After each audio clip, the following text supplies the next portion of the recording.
Hello and welcome back to another episode of the Thriving Female Podcast. I am your host, Amy, and this is the podcast for professional women who want to feel good in their bodies and enjoy the life that they work so hard for. And something that I find stops so many women from actually enjoying the life that they work so hard for, from being successful when it comes to fat loss, to feeling good in their bodies, is emotional eating. This is something that comes up time and time and time again. It is probably the common thread across every single one of the clients that I work with. They struggle with emotional eating. They struggle with eating their feelings. They feel like they have a bad relationship with food. And this podcast is going to have a look at that. This is not going to be another just eat more veg type conversation. This is not going to say that emotional eating is even a bad thing. In fact, right before I recorded this episode, I had a conversation with a client where we agreed that emotional eating this week was a good thing for her to do when used right. Emotional eating is a tool. And what we are going to do is have a chat through today what emotional eating is, why it happens, why the fitness industry really doesn't get it, and what we can do to make emotional eating more manageable so you can manage your emotions, deal with the stress of your job, and still make progress with your health and fitness goals. Emotional eating isn't the cliched version that we see on TV. It's not Bridget Jones sat in her tracksuit bottoms eating a tub of ice cream, crying into it. It's not just eating when you are sad. It is boredom eating. It is stress eating. It is eating to switch off. It is eating to reward yourself. It's something that I used to struggle with a lot, but I didn't even realize necessarily that what I was doing was emotional eating. When I was in the corporate world and I had a particularly stressful day at work, I would often end up at the train station with a bag of Maltesers without even really realizing I was doing it. I would buy myself a snack at the end of the workday as a little oh, I've made it through. On a Friday night, I would consistently order a takeaway because that for me was my moment of, oh, I've made it through. I've made it through the week. When my job got particularly stressful, I actually lost my appetite. I would find that when I was dealing with really high intensity periods at work or really long days, I would not be hungry for big chunks of it. But for me, stress eating, emotional eating would come up as a form of procrastination as well. So if I had a task I needed to do, a difficult report to write, a email I needed to send, a conversation I didn't want to have, I would find myself eating as a way of distracting myself from that thing. We all use food as a means of regulating our emotions, and that is what emotional eating is. So it might be having a snack at the end of the day to reward yourself. It might be having a snack as a way of avoiding a difficult conversation or a difficult feeling. It might be getting an email that makes you feel absolutely terrible and feeling like you have to eat something to take away that emotion. Doing this is not a sign that you're broken. Any way that you use food to regulate your emotions is a sign that you are human. Food is the thing that you use to manage and regulate your emotions, and that is a normal and very understandable thing to do. It does not make you broken in the slightest. But the fitness industry does not get this. It's funny, I've had a couple of conversations with clients over the last couple of months who have worked with coaches in the past or have personal trainers or have just spent a lot of time on sort of fitness social media with certain particular influencers. And the common advice that seems to be banded around emotional eating focuses on the eating, not the emotion. It will be things like, you just need to eat more fiber. You just need to plan your meals better. You need to be less hungry between meals, so have more volume, have higher volume meals. You need to make sure you're eating enough protein. You need to make sure that you are including a little bit of what you fancy. And yeah, all of this stuff helps. All of this stuff is valid. Having high protein meals is a really good thing to do. Eating more veg and more fiber, a really good thing to do. I will do another episode at some point on actually the basics of a good diet for professional women.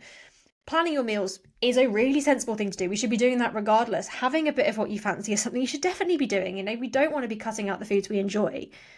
But if you are using food to cope, if you are using food to regulate your emotions, then better food choices isn't going to fix the emotions. Changing the food choices that you are having isn't going to change the feelings that you're having.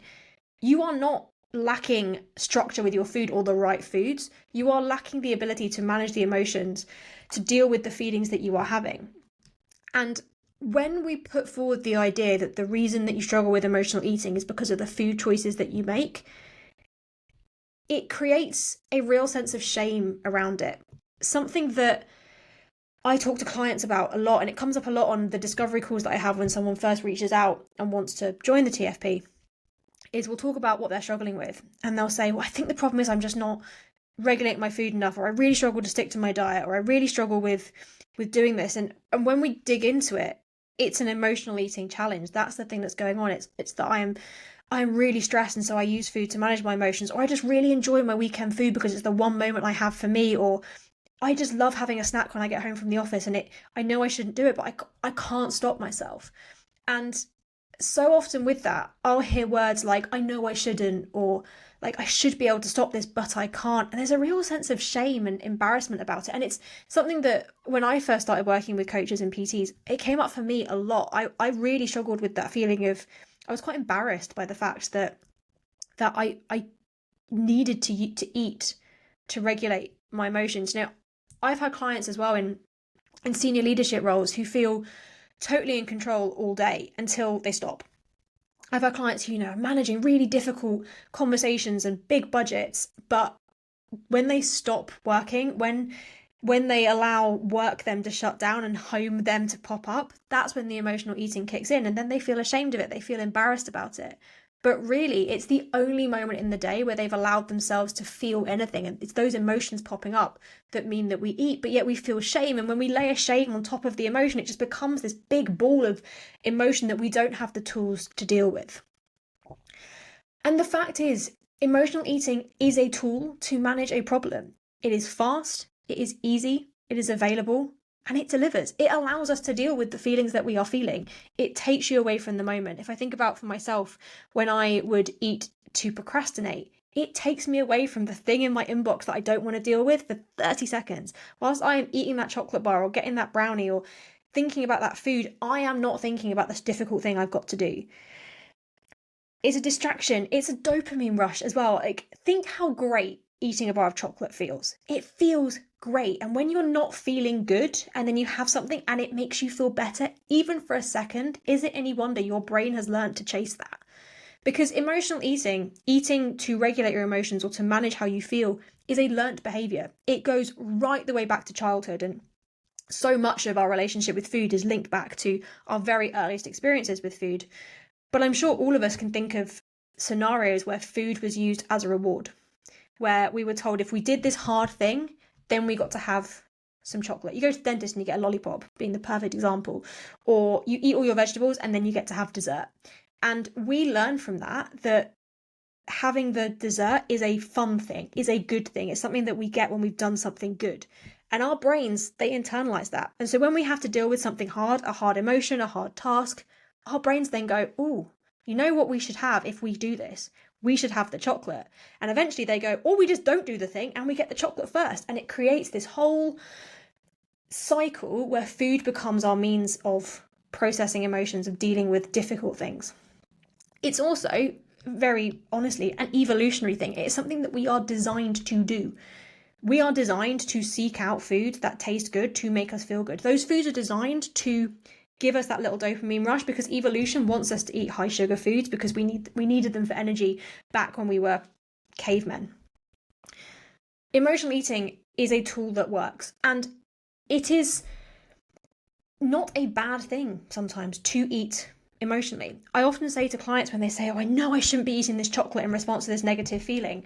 And I'll say, there are so many worse coping mechanisms for difficult scenarios than having a bar of chocolate or going to Starbucks and getting a brownie. There are so many worse coping mechanisms. You could be drinking alcohol on the job. You could be taking illegal substances every weekend. You could be watching some very questionable content online. There are so many worse things you could be doing with that emotion than eating to manage it. In the grand scheme of things, it is not the worst coping mechanism in the world. It is a coping mechanism, though, and it's almost like a pressure valve, right? It's something that allows us to relieve the pressure that we're feeling, even for a second, without exploding. When we emotionally eat, it means that when we're processing that emotion in some way, we're getting that emotion out in some format, and it dulls that feeling slightly. But if we just take emotional eating away without building in other tools to help you cope, we're just leaving you exposed. You can't take away someone's only lifeboat when they're still in the middle of the storm. You have to give them a rubber ring as well. And something that I see a lot in the fitness industry, and I hear a lot from people who have worked with other coaches, and I've experienced myself from other coaches as well, is being told, just don't emotionally eat. Just remove emotion from food. Food is fuel. Don't have the foods that trigger you. Just don't do it. And you take away that tool and you are going to explode. And trust me, I did it myself. I took away emotional eating and I ended up putting that emotion into other things that were not particularly healthy coping mechanisms. And that's a story for a different day. So the real work isn't to say, let's stop emotional eating. That's not the solution. I'm not going to tell you to stop emotional eating. The first thing we do is understand what is going on. We look at what the emotion is that you are feeling and how you are using food to cope with it. We look at why food is showing up in those moments. We look at what your particular emotional eating style is. Are you a boredom eater? Are you a procrastination eater? Are you somebody who stress eats? Are you somebody who switch off eats? Are you using food as a way of distracting yourself? Are you using food as a means of rewarding yourself for a tough week? Are you using food as a means of just giving yourself a little bit of an energy boost when you're feeling flat mid-afternoon? How is food showing up for you in those moments? And then what we look at doing is building a toolkit to help you to manage that behavior before you try to change the behavior completely. And some of that will include some of the stuff that I've talked about here, that, it looks at making sure your food is managed, making sure you're planning your meals, making sure you're having a diet that is nutritious and that supports your lifestyle and that you enjoy. Then we also look at tools to help you deal with that emotion differently.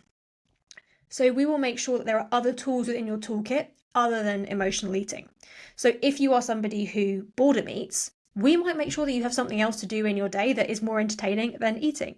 So for me personally, as a procrastination eater, something that I do is say I can have that food, but I have to do the thing first. And if I do the thing first, then I can have the food. And that for me helps me to break that cycle of needing the food in order to manage my procrastination. For some people, if you're a boredom eater, we might say, go and do something entertaining. Go and have a little game you play on your phone for 5 minutes when you would be boredom eating. Get away from your desk and the thing that's boring you for 30 seconds and then see if you still want to eat. We look at naming the emotion and then finding a different way to meet that need without needing to eat. The other thing that we do, though, is look at actually ways to understand the emotion that you're feeling and just be okay with feeling it. Something that I see happen a lot with professional women is we don't like feeling our feelings because we exist in a world, but we're not really allowed to feel our feelings. We're not allowed to be emotional. As someone who has cried in the office more times than I probably should have done, it's not something that's encouraged, right?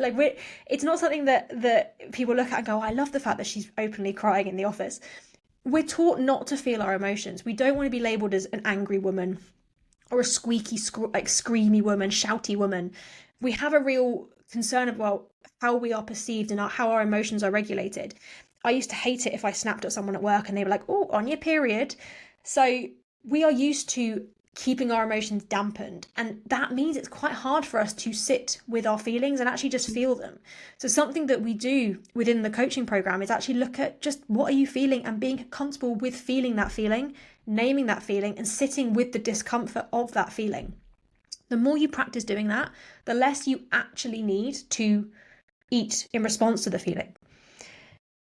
Because we are not thinking about taking food away and leaving you with nothing. It's about building a support system that doesn't rely solely on food for you to manage your emotions. But, and this is the really important thing, it can involve food. There is nothing wrong with emotional eating. Something that I'll often say to people is if you take away emotional eating, you are taking away so much of the joy that comes from food. And as a foodie, that breaks my heart. So many of the meals that we eat are emotional. They are massively emotional. Christmas dinner, a hugely emotional family-driven time. Your birthday cake, really emotional. Your wedding breakfast, that's an emotional thing. Going out for a delicious meal, in a couple of weeks' time I'm going to a Michelin-star restaurant that I've been really looking forward to going to for ages, and that is going to be pure emotional eating. I am eating that food because it's going to make me feel stuff.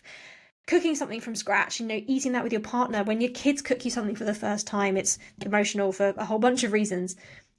Emotion is baked into so many of our experiences, and if you take away eating emotionally, you take away the bad side of it and the side that's negative and the positive. So what I am not saying is we never emotionally eat, and I'm also not saying that emotional eating can't be a tool you use to manage yourself, to manage your stress levels. I have a very strong relationship with food now, and I will still emotionally eat from a place of I need comfort food. I need something that's going to make me feel better. I'm feeling a bit sad. I'm going to have something to eat.